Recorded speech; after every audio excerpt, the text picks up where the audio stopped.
Once upon a time, there lived a woman named Mrs. Adana Oki, one of the most respected and powerful businesswomen in Lagos. People called her Madam Steel, not because she was cruel, but because nothing ever shook her. Or so everyone thought.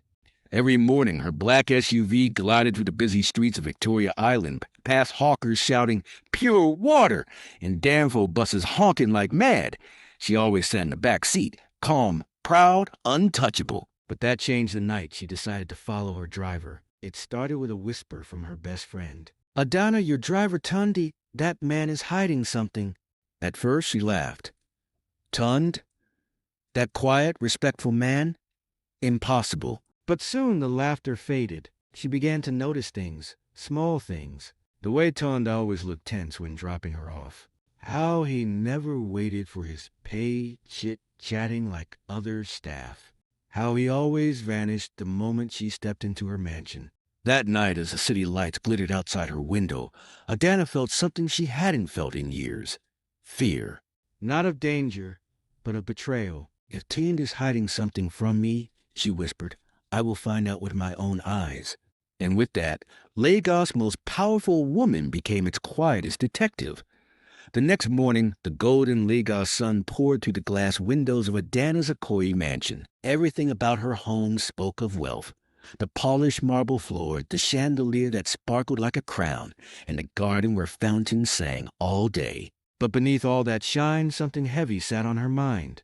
She sat at her breakfast table, stirring her tea slowly. Her best friend Chioma sat opposite her, biting into a slice of toast. Chioma had always been the dramatic one. Loud, confident, never afraid to speak her mind.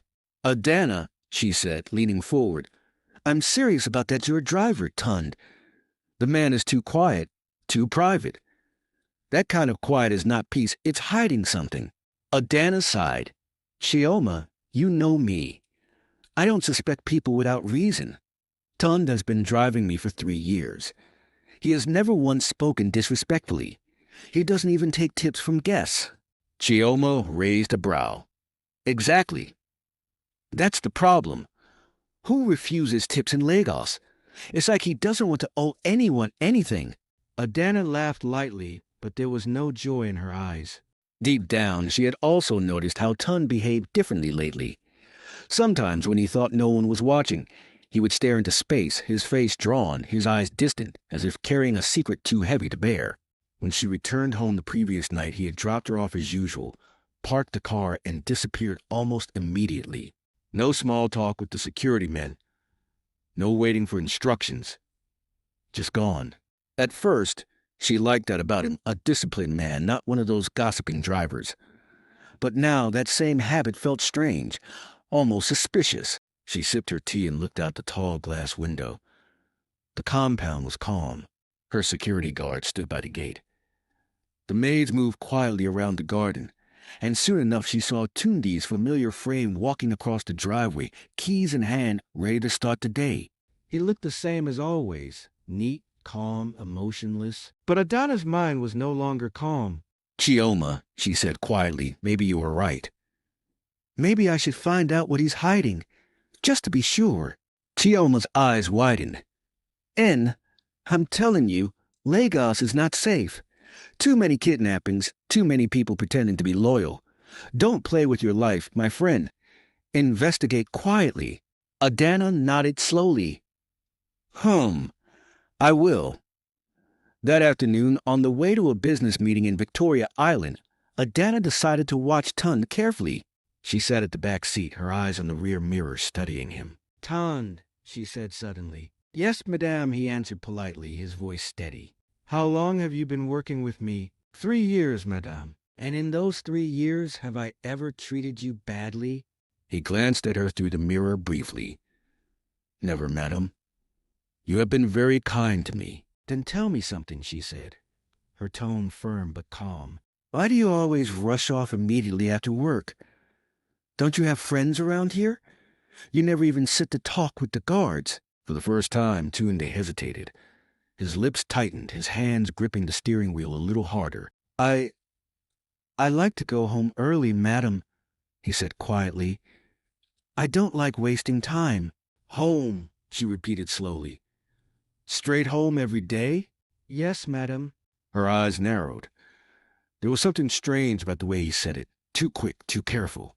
She leaned back in her seat, pretending to scroll through her phone, but her mind was running fast. When they returned home later that evening, Adana decided to test him.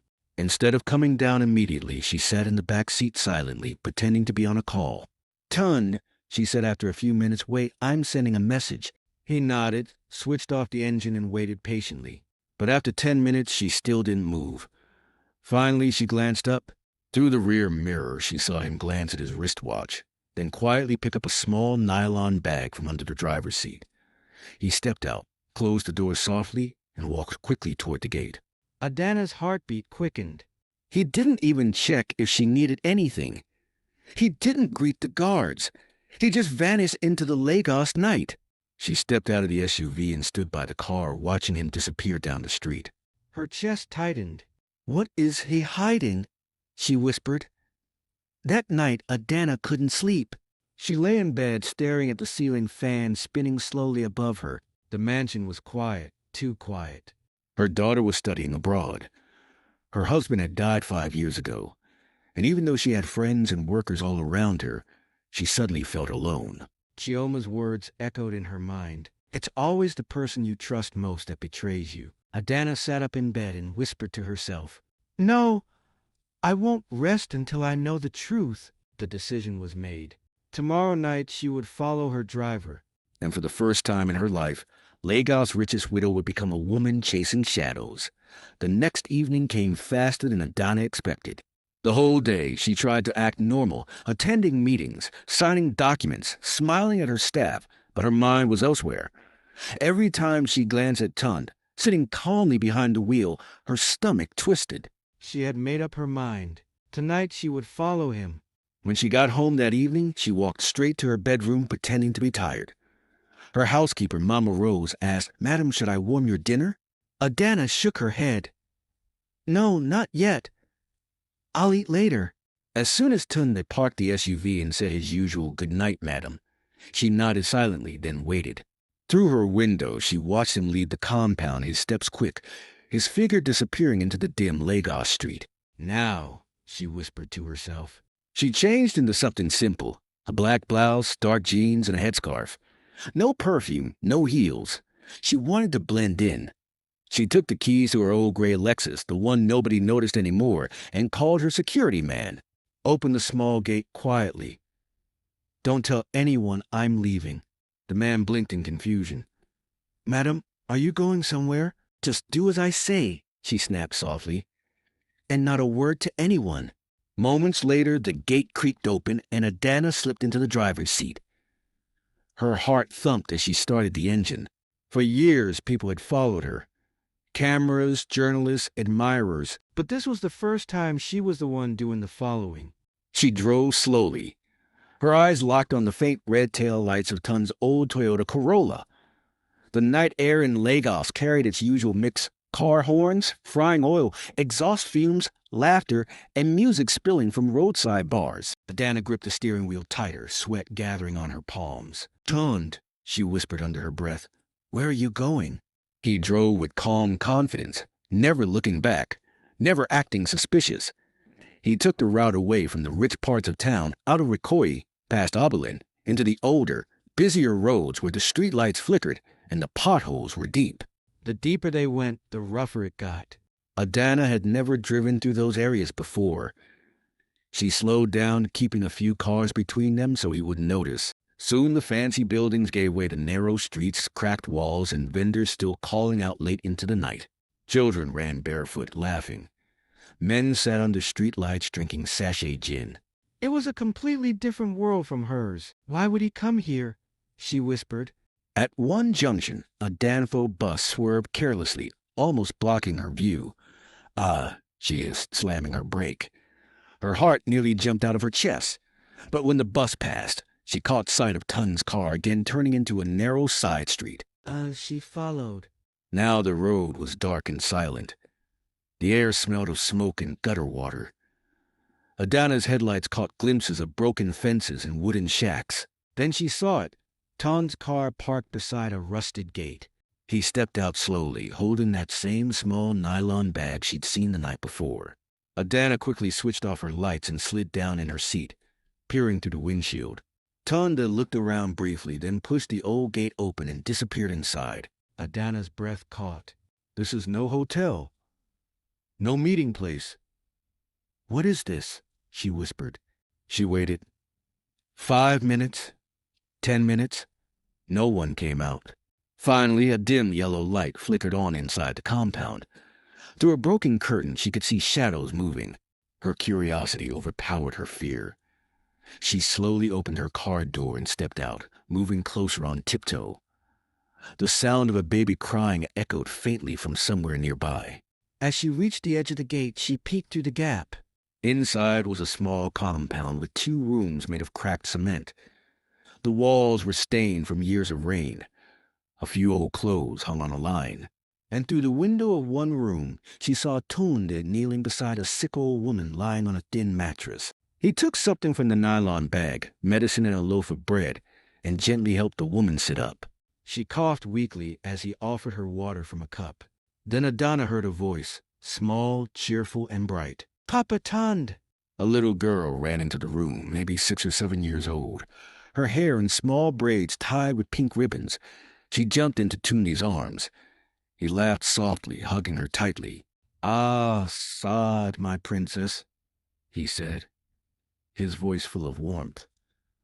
"Have you eaten?" Adana froze.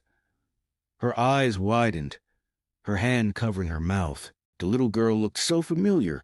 Her sharp eyes, her smile, her dimples. Something about her face stirred old memories in Adana's heart. She looked like someone. But who? She leaned closer, careful not to make a sound. The old woman sat up slowly and touched Tun's arm. "God will bless you, my son. You always come after work, tired, but still bringing food." Tunde smiled humbly. "Mama, you and Saad are my family. I can't rest until I see you both." The woman sighed weakly. "I wish your madame knew the kind of heart you have." Adana's breath caught. The woman was talking about her. She pressed herself against the gate, her heart thudding. So this was where Tund rushed off to every night. Not a bar, not a secret meeting, but a broken home with an old woman and a child. But that still didn't explain why he hid it. Who were they? His wife and daughter? His mother? Or something else entirely? The little girl giggled and fed Tund a small piece of bread. "Eat, Papa Tund, eat!" He laughed and pretended to bite her finger. Adana's eyes filled with tears before she realized it. She had expected betrayal, maybe crime, but not this kind of tenderness. Then, just as she turned to leave, she saw something that made her freeze again. On the wall of the tiny room hung an old, faded picture, a younger woman holding a baby standing beside a man. Even through the dirty glass, Adana recognized the man's face. Her heart stopped. It was her late brother, Kelechi. She staggered back, almost tripping. Her hand flew to her mouth. The little girl's round face, the eyes, the smile, it all made sense now. The resemblance was too clear. "Oh my God," she whispered, her voice shaking. "That child, she looks exactly like Kelechi did when he was small." Her breathing quickened. The world around her blurred. The noise of the street faded. All she could see was that room, that picture, that child laughing in Tunde's arms. She stumbled back to her car, gripping the door for balance. Her mind was spinning. "Tund, what have you been hiding from me?" As she sat in the darkness of her Lexus, tears rolled down her cheeks. And for the first time in years, the woman known as Madame Steele began to tremble. The next morning, the mansion felt unusually heavy. Even the air conditioning seemed quieter, as if the whole house knew something was about to happen. Adana had barely slept. She spent the night sitting on the edge of her bed, thinking, or rather, trying not to think. The image of that small girl, Saad, laughing in Tunde's arms, and the old framed photo of her late brother Kelechi wouldn't leave her mind. By sunrise, her decision was made. She needed answers. She dressed simply that morning, a cream blouse and a dark skirt, and went straight to her private office downstairs. Her voice was firm as she pressed the intercom button. "Tell Tund to come and see me immediately." A few minutes later, a soft knock came at the door. "Come in," she said, her tone sharp. Toon entered, clean and calm as always. "Good morning, madame," he greeted, bowing slightly. "Sit," Adana ordered. He blinked in surprise. "Madam, you never—" "I said sit." Her voice cracked like thunder. He sat quickly, his back straight, his face uncertain. The silence that followed was thick. The only sound came from the wall clock ticking behind her. Adana leaned forward, eyes fixed on him. "Tund, where were you last night?" He frowned slightly. "Last night? Madam, I went home as usual." She slammed her hand on the table. "Don't lie to me." He froze, his jaw tightening. "I followed you," she said coldly. "I saw the place, the old house, the sick woman, the little girl." Tuna's eyes widened. You followed me?"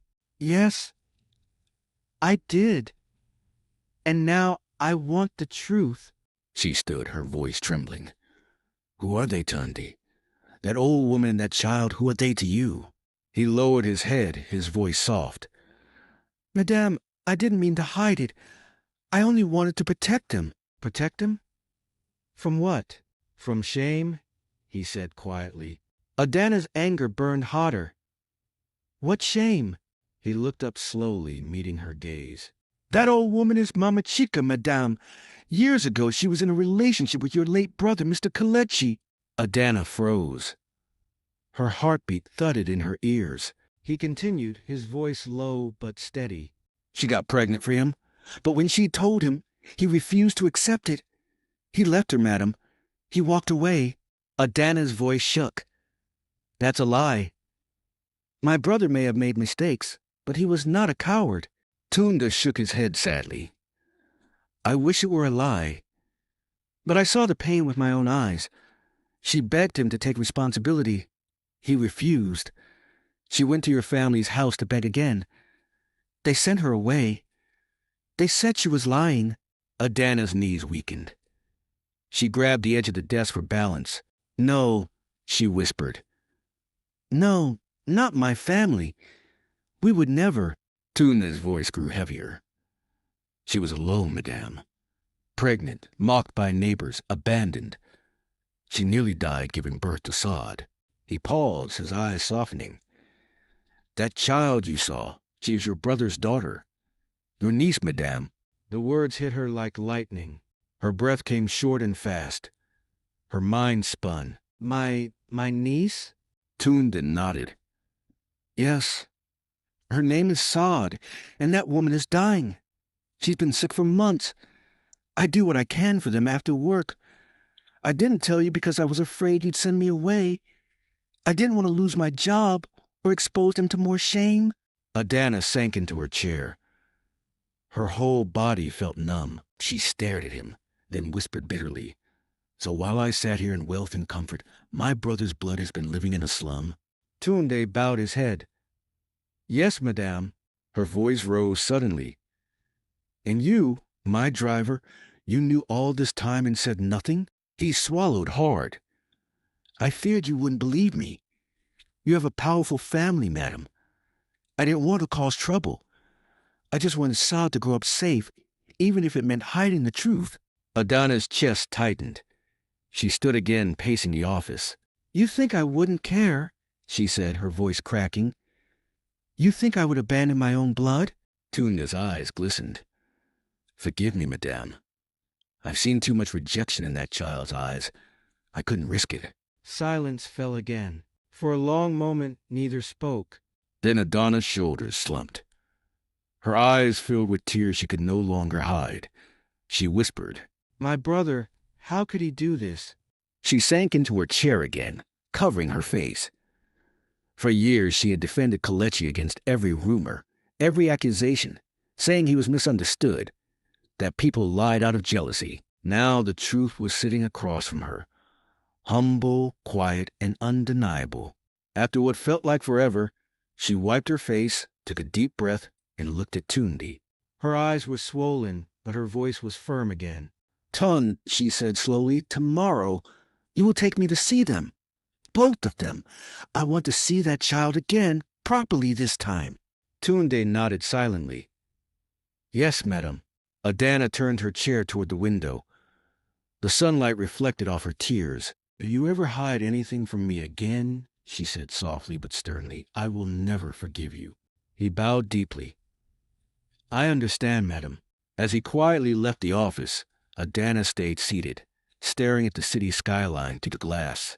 The woman who once thought she knew everything, her staff, her family, her own story, now realized she knew nothing at all. And somewhere in the crowded heart of Lagos, a little girl named Sa was waiting, without knowing her life was about to change forever.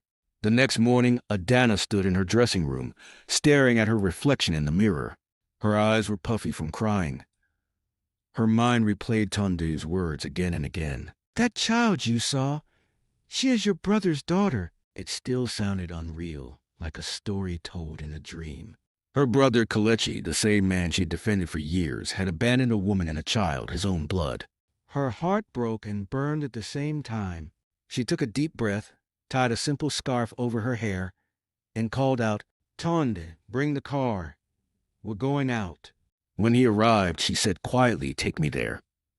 As they drove through the bumpy, narrow roads of Suralere, Adana looked out the window in silence. For the first time, she truly saw Lagos, not the polished version in magazines, but the real one. Mothers selling okra by the roadside, barefoot children chasing tires, men sleeping under umbrellas. She had lived in the same city for decades, but this side of it had been invisible to her. Finally, they stopped in front of the small compound she had watched from the shadows the night before. Tunde stepped out first, nervous. Madame, maybe you should stay in the car. No, she interrupted. I will go in myself. Her heart pounded as she pushed open the old gate. Inside, Mama Chica sat on a low stool, sunlight falling on her frail face. Saad played beside her, humming to herself as she drew circles in the dust with a stick. When they looked up and saw Adana, both froze. Tunde stood behind her, his eyes darting nervously. Madame, Mama Chica whispered weakly, struggling to stand. You came here? Adana nodded slowly. Please, sit. Don't get up. She looked around the small room, cracked walls, thin mattress, torn mosquito net. Her chest tightened. Is this where you've been living all these years? She asked quietly. Mama Chica lowered her gaze. It is what we could afford, madame. Saad peeked shyly from behind her grandmother's wrapper, her bright eyes wide with curiosity. Adana crouched down and smiled softly. Hello, my dear. What's your name? The little girl hesitated, then whispered, Saad. Adana's eyes glistened. Saad, she repeated. That's a beautiful name. The girl smiled faintly, then held out a small flower she had plucked earlier. For you, Auntie. Adana took it gently, and something inside her broke. The kindness, the innocence, all of it melted her pride. She turned to Tund. You were right, she said softly. She's my blood. I can see it now. Then, facing Mama Chica again, she asked, Why didn't you tell anyone? Why didn't you come to me? Mama Chica's eyes filled with tears. I tried, madame. Years ago, I went to your parents' house. I begged for help, but they didn't believe me. They said I was lying to ruin your brother's name. I left that day with nothing but shame. Adana bit her lip hard, fighting the sting of tears. Her voice trembled. I'm so sorry. I didn't know. I swear I didn't know. Mama Chica smiled weakly. It is not your fault, madame. The past is gone. I only pray that my granddaughter grows up without hate in her heart. Adana's hands trembled. She will not just grow. She will shine. I promise you that. Saad giggled and ran to show her a small drawing she had made in the dirt. A house with flowers. Adana smiled faintly. Is that your house? Yes, Saad said proudly. One day I'll live in a big one like yours. Adana's heart broke again. She turned to Tund. We're taking them home. Today. Tunda's eyes widened. Madame, are you sure? Your family. My family has lived on lies long enough, she said firmly. If they can't face the truth, that's their shame, not mine. Later that afternoon, the gates of Adana's mansion opened slowly. For the first time, the small, battered Toyota Corolla entered not to drop off Madame, but to bring in new guests, a frail old woman and a little girl clutching a teddy bear. The staff whispered among themselves. Some looked confused. Others stared in disbelief. Adana ignored them. She led Mama Chica inside, arm in arm. "Prepare the guest room," she ordered. "Clean sheets, hot food, fresh clothes." "Yes, madame," the housekeeper said, still stunned. When Mama Chica sat on the bed, she sighed deeply. "I never thought I'd ever step foot in a house like this again," she whispered. "Thank you, madam." Adana knelt beside her. "Don't thank me. It's long overdue." Saad ran across the room, laughing as she discovered a basket of toys left by Adana's late daughter years ago. She held up a doll. "Auntie, can I play with her?" Adana smiled through tears. "From today, she's yours."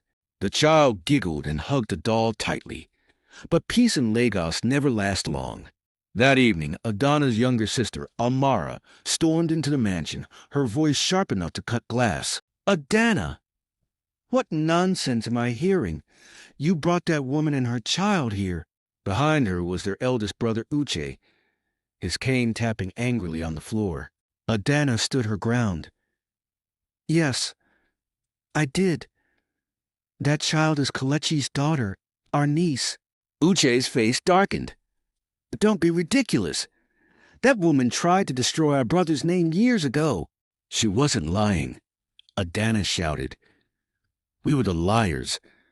We buried the truth to protect our pride." Amara hissed. "And now you want to disgrace us? What will society say? That the Okeke family raised a bastard?" Adana's hand slammed on the table. "Don't call her that. She is our blood." Uche pointed his cane at her. "Adana, you've lost your mind. Send them away or lose this family forever." Adana's voice trembled, but her eyes were fierce. "I'd rather stand alone with truth than together with lies." The room went silent. Even Amara's lips parted in shock. "You heard me," Adana continued. "That girl will not live in shame. She will not carry the sin of our brother. From this day forward, she will live here with me." Uche shook his head in disgust. "You will regret this." "I already regret not finding her sooner," Adana said. They stormed out, slamming the door. The sound echoed through the hall. Adana turned to find Saad standing quietly by the staircase, clutching her doll. Her big eyes were full of fear. "Are they angry with me, Auntie?" she asked softly. Adana knelt, pulling her close. "No, my dear. They're angry with themselves. Don't ever think you're the problem. You are the blessing they refuse to see." The child smiled shyly. "Thank you, Auntie." Adana hugged her tighter, whispering, "You are home now, Saad. You will never be alone again." That night, after everyone had gone to bed, Adana sat by the window of her room, staring at the city lights glittering in the distance. For years, she had thought money could fix everything. But tonight, she realized something deeper. Truth heals more than riches ever could. She looked down at the garden where Sada's laughter still echoed faintly. And for the first time in many years, Adana Okiki felt peace. The days that followed were quiet, but not empty. Laughter slowly returned to Adana's mansion. Every morning, Saad ran through the hallways with her little doll, her giggles echoing against marble walls that had once been silent. The house that used to feel like a palace of glass and loneliness now sounded like home. Mama Chica's health improved. With proper care, new clothes, and good food, the frail woman began to smile again. She often told stories to Saad in the garden, stories about kindness, forgiveness, and how God never forgets his children. Sometimes, Adana would stand by the balcony, watching them, tears glistening in her eyes. How strange, she thought, that the very person I suspected was hiding something dark was actually carrying light. One Sunday morning, Adana decided it was time to go to church again. For months, she had avoided the place. She couldn't stand the whispers, the fake smiles, the judgment. But that morning, something inside her pushed her to return, not for show, but for peace. She wore a simple white dress, held Sada's hand, and walked into St. Luke's Anglican Church, the same place she had been worshiping for over 20 years. The congregation turned to look. Some whispered, Others nudged one another. She ignored them all. When the choir began to sing Great is Thy Faithfulness, her eyes filled with tears. As the pastor stepped up to preach, his words pierced her heart like they were meant just for her. He read from Proverbs 14, verse 31. Whoever oppresses the poor shows contempt for their maker, but whoever is kind to the needy honors God. Then he looked up and said, Sometimes God hides blessings in people we overlook. The ones we think are beneath us may be the very reason He tests our hearts. Adana lowered her head, her lips trembling. She could feel tears rolling down her cheeks. That was me, she thought. I judged too quickly. I almost missed the miracle right beside me. She squeezed Saada's hand, whispering, Thank you, Lord. Thank you for opening my eyes. That afternoon, she invited Tunde and Mama Chica to the living room. A large brown envelope lay on the table. Tunde, she began, her tone gentle, you've carried this burden alone for too long. From today, you won't have to. She opened the envelope and handed him 2 documents, one for a new car and another for a small house in his name. Tunde's eyes widened. You will, she said firmly. You have served me faithfully, and more than that, you protected my family when we didn't even deserve it. That's something money can't buy. He knelt, tears in his eyes. Madame, I only did what was right. Adana placed her hand on his shoulder. And God saw you.